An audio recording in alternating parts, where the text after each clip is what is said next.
That night marked the beginning of a storm that would tear a man's world apart. Adrian came home as he always did, weary from work, but hopeful for a quiet evening. He pushed open the door, expecting the familiar comfort of his home, but instead, he was met with something far darker. His wife, Elena, stood in the hallway, her eyes sharp, burning with an anger that seemed to have been waiting for him.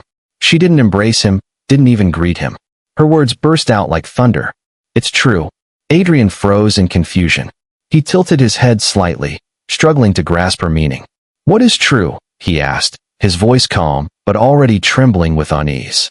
Her lips quivered before she spat the words that would scar him forever. "My sister is pregnant, and she swears the child is yours." The air left Adrian's lungs as though the floor itself had collapsed beneath him. "What? No, that's impossible. That's a lie. A terrible lie." His words stumbled from his mouth, desperate and broken. But Elena's response wasn't words. It was a slap, harsh and merciless, that stung his skin and burned into his soul. "Don't you dare lie to me," she hissed. "She swears it on her life." The following day, Adrian was dragged before Elena's family. Her father, Don Raphael, a man of stern presence, and her brother, Marco, a figure of raw temper, demanded his appearance in the family home.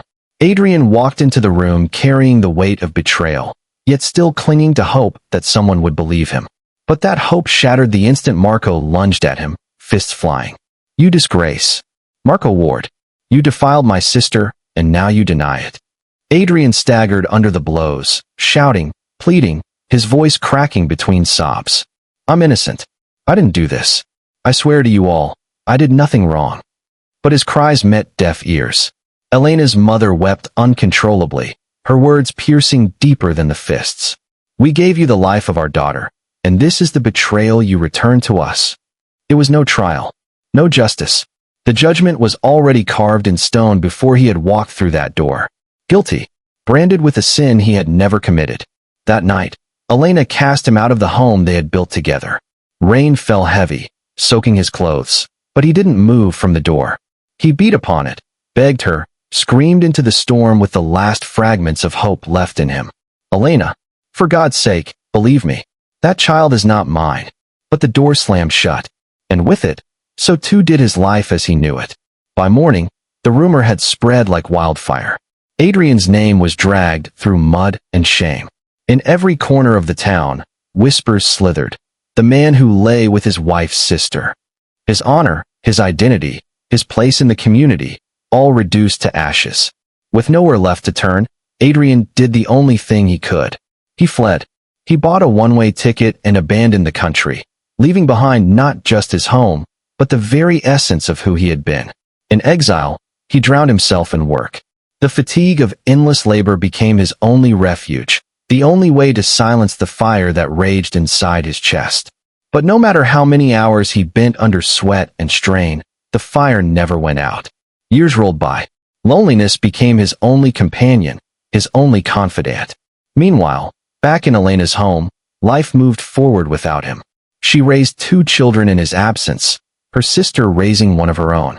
At first, Elena held on to her anger as a shield, convincing herself she had done right to throw him away. But as time passed, something began to gnaw at her. Her sister's child grew, and with every passing year, the truth became harder to ignore. The boy bore no resemblance to Adrian, no trace of his features, none of his expressions. The silence around the matter grew heavy, and suspicion crept into Elena's thoughts. At night, she sometimes stared at her sister, a question burning behind her eyes. What if she lied?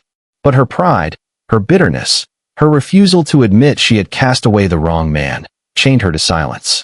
2 decades passed. Adrian, far from the past, was no longer the broken man who had been cast out into the rain. He had built something new.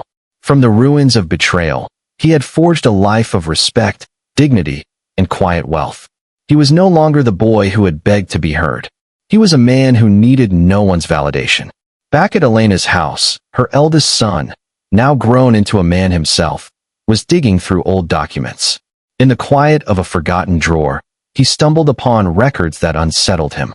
There had never been any proof. No report, no testimony, nothing beyond words. Nothing beyond a lie. That evening, He turned to his mother. "Mom," he asked with searching eyes, "if father was guilty, why didn't you ever go to the courts? Why wasn't there ever a trial?" Elena froze.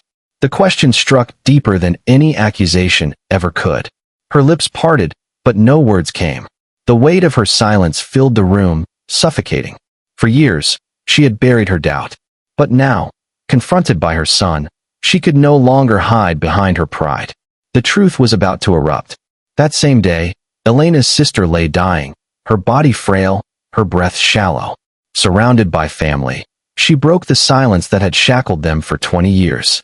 Her voice was weak, but her words shook the ground beneath them. "That child was not Adrian's. I lied.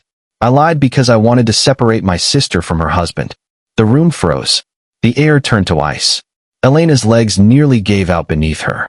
Her children stared at their aunt in horror, then at their mother, then at the memory of the father they had been taught to despise. The eldest son clenched his fists. His voice, though steady, carried the fire of justice long delayed. "Then we must find him. He deserves to know. He deserves us." And so, they set out to find the man they had once lost. When they finally found Adrian, he was not the ghost they expected. He was not the broken soul who had begged for belief. He was calm. He was strong.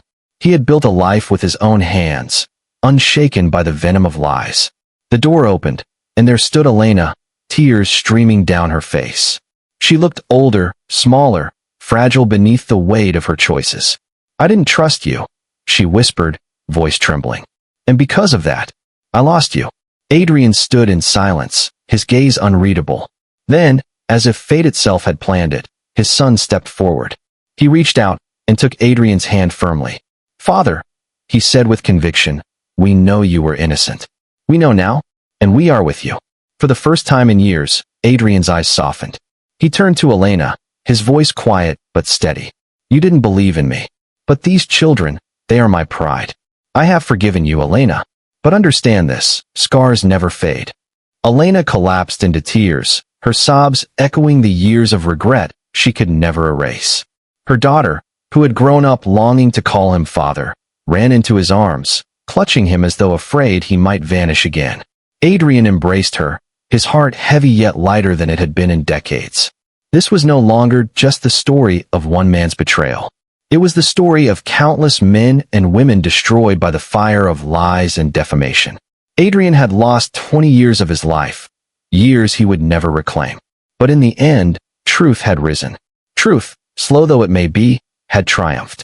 And as Adrian stood there, surrounded by the family who had once condemned him, he finally understood. The world may bury truth in shadows, but no darkness can smother it forever. The truth always finds its way back to light. If this story touched you, remember, it's not just fiction. Lies can destroy lives, but truth, no matter how long it takes, always wins. Don't let false words define you. Stand strong, fight for your truth, and never stop believing in justice. If you want more powerful stories like this, subscribe, share, and keep the fire of truth alive.